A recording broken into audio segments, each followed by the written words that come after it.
Well, thank you, Elizabeth, for that great question.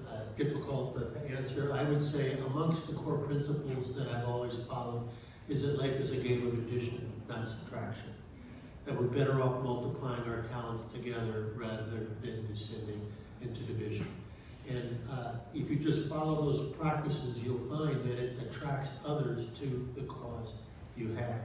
I want to address that in the specific issue of finance that we're talking about here today, because I now lead the Water Institute for Strategic Competition, and one of our key focuses is infrastructure finance around the world.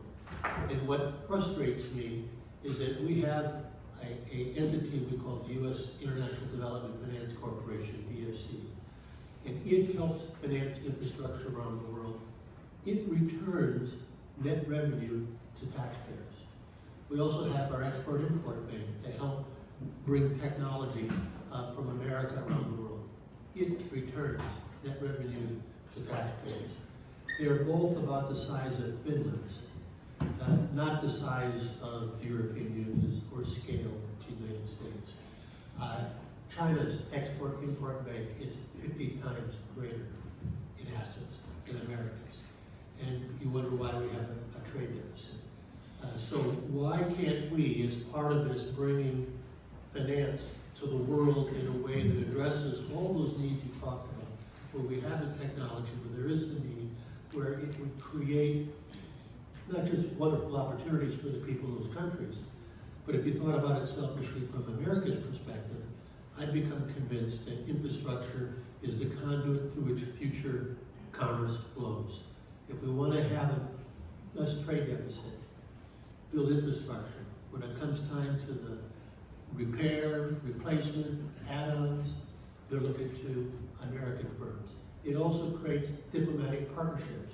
When you build infrastructure together that transforms a society, you are by nature engaging with that society in a way that it builds bonds. And in many cases, it helps our security.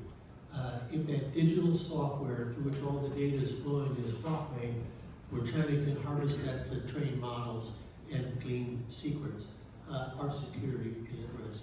If China is investing in over 100 ports around the world and we're not, and there's a time of geopolitical stress, they have the leverage on our commerce.